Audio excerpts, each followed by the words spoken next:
Welcome back to जागो लाहौर। जनाब, दरियाए रावी के हवाले से कुछ बात कर लेते हैं क्योंकि इस वक्त 32 साल बाद बदतरीन सैलाबी सूरत हाल है। इर्द गिर्द के जो करीबी इलाके हैं गो के खाली तो करवा लिए गए हैं, लेकिन अतराफ़ में मौजूद वो सोसाइटीज़ जिनका बहुत चर्चा किया गया था और उनके प्लॉट्स को यूरोप की तर्ज पर जदीद बनाने की बातें की गई थी, आज वो सब रिस्क पर है। चंद रोज़ की सूरत हाल ने मुस्तकबिल का जो पूरा नक्शा है ना वो तब्दील करके रख दिया है। यूरोपीय कमीशन ने मई में ये बता दिया था कि पाकिस्तान और इंडिया के किन किन इलाकों में सैलाब का खदशा हो सकता है, और ये पता होने के बावजूद हमने कोई तैयारी नहीं की, बल्कि हमने सतलुज और रावी के राब्तों में कॉलोनीज़ बना दी। और सोशल मीडिया पर इस वक्त खूब लेदे हो रही है, बारिशें हैं, तूफ़ान हैं और सैलाब गो के कुदरती आफात ज़रूर हैं, लेकिन इस बार मौसम की शिद्दत ही अलग से है कि क्या हमने सैलाबी सूरत हाल के पेश नज़र इकदाम किए हैं और क्या पाकिस्तान को मुस्तकबिल करीब में ख़ासतौर पर लाहौर को रावी के पानी से बचाने के लिए रीडिज़ाइन करना पड़ेगा।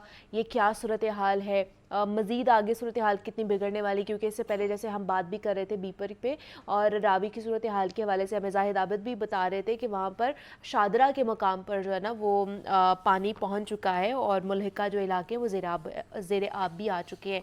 तो मज़ीद क्या सूरत हाल होने वाली है, थोड़ा सा रावी के रूट के हवाले से भी बात कर लेंगे, मुल्हिका नदी नालों के हवाले से भी बात कर लेंगे, कितना पानी वहाँ पर आ सकता है, कैपेसिटी कितनी मौजूद है, तो इस पर बात कर लेते हैं। सुहेल कैसर साहब हमारे साथ स्टूडियोज़ में मौजूद है, नुमाइंदा लाहौर न्यूज़ है। आप लोगों को आइडिया तो होगा कि सुहेल कैसर साहब बड़ा ही कीन ऑब्जर्वर हैं और सारी चीज़ों के ऊपर बड़ी अच्छे तरीके से रिसर्च करके आते हैं। तो सुहेल साहब आपको खुशामदीद कहते हैं जागो लाहौर में। कैसे हैं आप, ठीक ठाक हैं? सुहेल साहब, कल से ये सूरत हाल बनी हुई, बल्कि परसों से हमें एक अल्टीमेटम दिया गया, 48 घंटे बड़े क्रिटिकल हैं और आज भी सूरत हाल यही है। तो ये लाहौर में जो अर्बन फ्लडिंग है, क्या लगता है इस हवाले से इंतज़ामिया पूरे इकदाम अपने कर रही है? अच्छा, दो पहलू हैं। आप अर्बन फ्लडिंग की बात कर रही हैं या आप दरियाओं में सैलाब की सूरत हाल के हवाले से? ये वो सैलाब आएगा तो अर्बन फ्लडिंग होगी ना? देखिए, अर्बन फ्लडिंग का अमूमी तौर पर जो यूज़ किया जाता है वो बारिशों की सूरत में जब निकासी आब सही तरह से नहीं होती तो उसको कहते हैं जी कि अर्बन फ्लडिंग आ गई, अर्बन फ्लडिंग हुई और शहरों में जो है सैलाबी सूरत हाल पैदा हो गई। जहाँ तक दरियाई सैलाब का ताल्लुक़ है तो जब वो एंटर होता है तो उसको आप किसी सेंस में कह सकती हैं, लेकिन वो थोड़ा सा उससे डिफरेंट होता है। ये बारिशों की वजह से सैलाब नहीं आ रहा, आप ये कह रहे हैं? नहीं, बारिशों का तो इसमें पिविटल रोल है। हाँ, एग्जैक्टली। बारिशों का तो पिविटल रोल है, इसलिए कि इस मरतबा मानसून शुरू होने से पहले ही कह दिया गया था कि पंजाब में 40 से 50% ज़्यादा बारिशें मामूल से बरसेंगी और पाकिस्तान में तकरीबन 15 से 20% या 25% तक ज़्यादा बारिशें बरस सकती हैं। और ये इस पर मुतअद्दिद रिपोर्ट्स हमने ख़ुद भी बनाई, मेट ऑफिस के अहबाब से गुफ्तगू करके, PDM के जो अहलकार हैं उनसे गुफ्तगू करके या दीगर जो माहिरीन माहौलियात हैं उनसे गुफ्तगू करके, तो सब इस बात पर मुत्तफ़िक थे कि इस मरतबा मानसून बहुत शदीद होगा। उसकी एक वजह मैं पहले भी आपको बता चुका हूँ, एक मरतबा फिर बता देता हूँ कि जो सर्दियाँ गुजरी ना, उन सर्दियों में मामूल से 40% कम बर्फ़बारी हुई। उनकी वजह से पहाड़ों का बहुत बड़ा हिस्सा जो है ना वो बर्फ़ के बगैर रह गया, वो बर्फ़ से ढका नहीं है। तो जो बर्फ़ के बगैर पहाड़ों का हिस्सा होता है, जो नेकेड रहता होता है, वो मानसून हवाओं को मकनातीस की तरह अपनी तरफ खींचता है।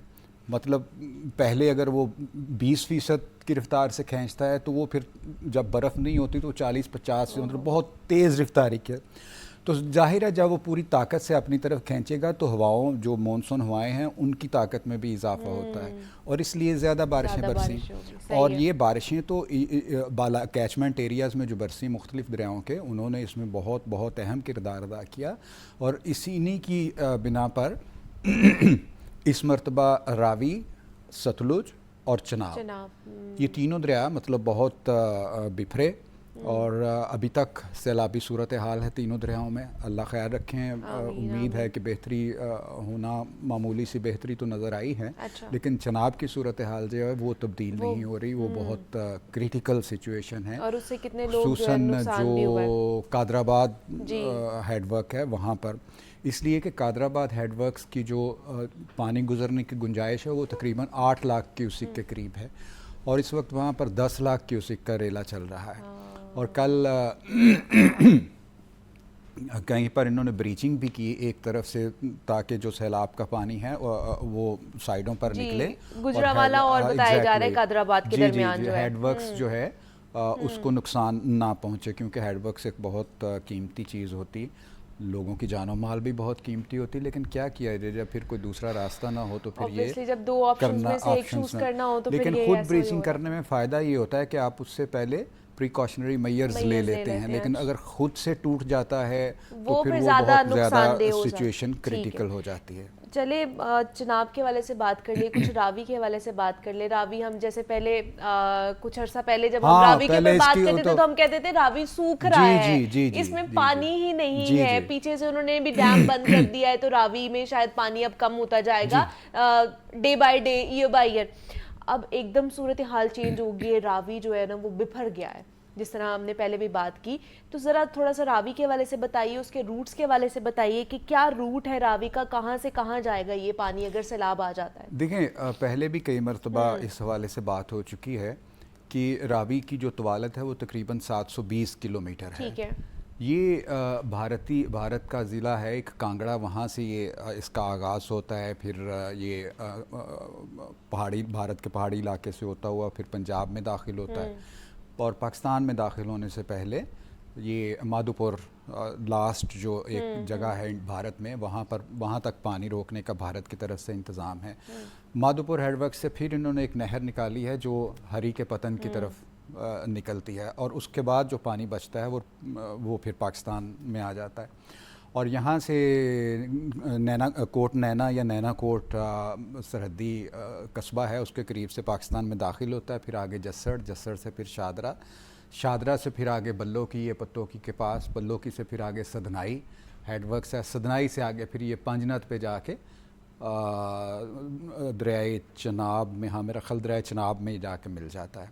तो यूँ इसका सफ़र जो है वो तमाम हो जाता है, और ये मतलब पाकिस्तान के सबसे छोटे दरियाओं, मतलब सबसे छोटा दरिया तवालत के लिहाज से आप इसको कह सकते हैं। इसका पार्ट भी कोई बहुत चौड़ा नहीं है। अच्छा।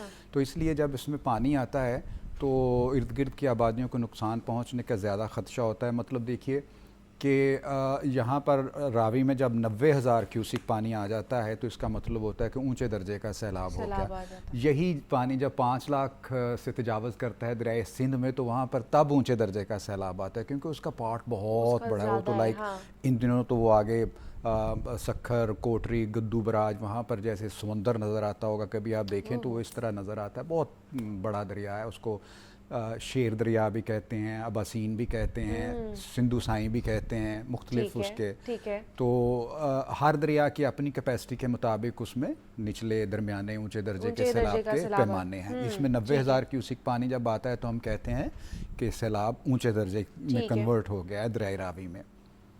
तो ये सूरत हाल है। ये सूरत हाल है, लेकिन ये अभी बहुत सारी जो चीज़ें मैं सोशल मीडिया पे देखता हूँ, मीडिया पे देखता हूँ जी कि तारीख का बदतरीन सैलाब, तारीख का बदतरीन ऐसी वाकई तारीख का बदतरीन सैलाब दरिया चनाब को एक साइड पे कर दें, क्योंकि हमें तो ये था कि जी रावी में पानी नहीं आएगा, लेकिन 32 साल बाद उसने बताया है कि पानी कभी भी आ सकता है। पानी तो आया है, उस पर बाद में बात करते हैं। पहले मैं आपको ये बता देता हूँ कि 1988 में शादरा के मुकाम पर 5,70,000 क्यूसिक का रेला गुजरा था। ठीक है।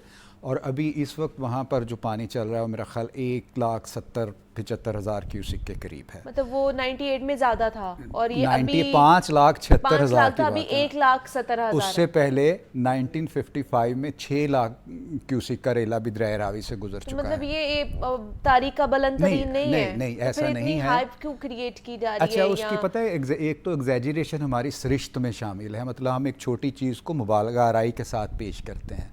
और दूसरा एक अनफॉर्चुनेटली मैंने देखा है कि जो सरकारी इदारे हैं वो खुद बढ़ा चढ़ा कर चीज़ को बयान करते हैं ताकि पता चले, बाद में बताया जाए कि हमने तो देखें तारीख के बदतरीन सैलाब से हम निमट लिए, हमने बड़े इक़दामात उठाए और हमने ये कर दिया, हमने वो कर दिया। इसकी एक मिसाल मैं आपको देता हूँ। चकवाल में क्लाउड बर्स्ट कितनी बात हुई थी मुझसे। कहा गया जी कि 400 मिलीमीटर से ज़्यादा बारिश होगी, तो मुझे अनऑफिशियली बताया एक मेट ऑफिस के इंतहाई आला अहदेदार ने, उसने कहा जी 230 मिलीमीटर बारिश हुई थी वहाँ पर। अच्छा। इन्होंने कहा जी 400 मिलीमीटर, हमने बड़े इकदाम उठाए, हम वहाँ बोट्स ले गए, हमने ये कर दिया। ठीक है, अपनी कारकर्दगी को शो करने के लिए एग्जैजरेट किया जाता है। एक तो हमारी सरिश्त में वैसे ही शामिल है, मतलब इसको कोई दर्द हो रहा है ना, तो वो भाजी बाँ ही नहीं exaggerate चुकी सही। जाती, ता बड़ी पीड़, और बाद में एक पैनाडोल से वो ठीक हो जाती है। ये हमारी सरिश्त है। लेकिन अभी सुहेल साहब देखिए ना, नुकसान भी तो कितना हो रहा है। आप सियालकोट की सूरत हाल देख लें, नारोवाल की, नहीं, पसूर सियालकोट को दरिया चनाब ने अफेक्ट करता है। लेकिन ठीक है, ये सारी सूरत हाल तो वही है ना। मैं आपको यही अर्ज करने लगा हूँ ना।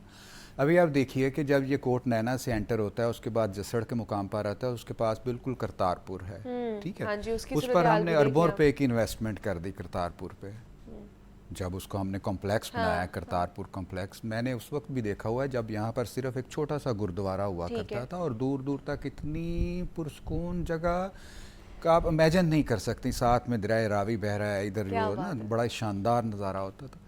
अच्छा, इन्होंने वहाँ पर अरबों रुपए की इन्वेस्टमेंट की, क्या इनको नहीं पता था कल को दरिया बिफरेगा तो करतार वो डूब गया। इसी तरह जब वहाँ पे नुकसान होगा तो क्या इसके लिए हम दरिया को मूरद इल्ज़ाम ठहराएंगे जी कि दरिया ने बड़ा नुकसान कर दिया? नहीं, दरिया तो आबादियों तक नहीं आया, आबादियाँ दरिया में गई हैं।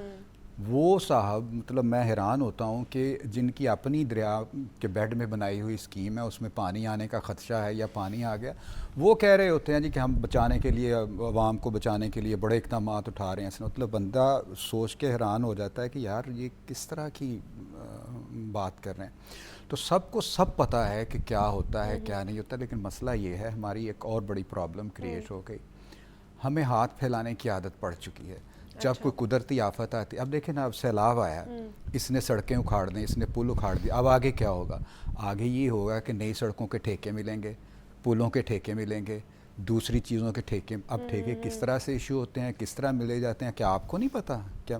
तो ये बहुत सारे लोगों के लिए ये कुदरती आफात जो होती हैं वो ब्लेसिंग होती हैं। अच्छा, मुसीबत उनके लिए होती है जो इससे बराह रास्त इफेक्ट मुतासर हो रहे होते हैं। वरना मेरी बात सुने ना, अब कल हमारे वज़ीर मनसूबाबंदी साहब का मैं बयान सुन रहा था, मैं हैरान हो गया कि मेरे जैसा कम अकल बंदा भी जो है अब चीज़ों को समझता है, सोशल मीडिया के दौर में इस तरह की, वो कह रहे हैं जी लगता है कि भारत जो है ना वो पानी इकट्ठा करके रखता है और वक्त पड़ने पर वो पाकिस्तान, और तो कमेटी डाली हुई ना भारत ने जो वक्त पड़ने पर वो निकाल देता है। और ये वज़ीर मनसूबाबंदी हैं जिन्होंने मतलब हमें इनसे बचाना है, उन्होंने स्ट्रक्चर बनाने हैं, उन्होंने, वो कह रहे हैं वो भारत ना कोई मौका जाने नहीं देता। यार मतलब इस दौर में किसके हलक से ऐसी बात उतरेगी? ये पुरानी बातें हो गई हैं ना। अब पहले वो चोर मतलब बड़ी, ये कह तो रहे हैं ना कि अभी जा रही है, तय भारत की तरफ से दोबारा की गई है, तो ये मैंने नहीं। तो कल भी आपसे कहा था अगर आप साबित कर दें अभी जाए, मतलब को भारत को मेरा कोई मतलब बहुत न्यूज में ये हर जगह यही उसकी है, वजह ही है सारे ना, statements उसकी ही वजह दे ही है रहे ना, हैं। हम स्टडी नहीं करते ना। मैं सॉरी अगर किसी को बुरा लगे, मतलब इस वक्त रावी पर जितने रिपोर्टर्स मौजूद हैं बात कर रहे हैं, किसी से जाके पूछ लिए भाई क्यूसिक क्या होता है, कि दरियाओं का कैचमेंट एरिया क्या होता है, ये इस पर भारत ने दरिया रावी पर कितने डैम और कितने बैराजेस बनाए हैं।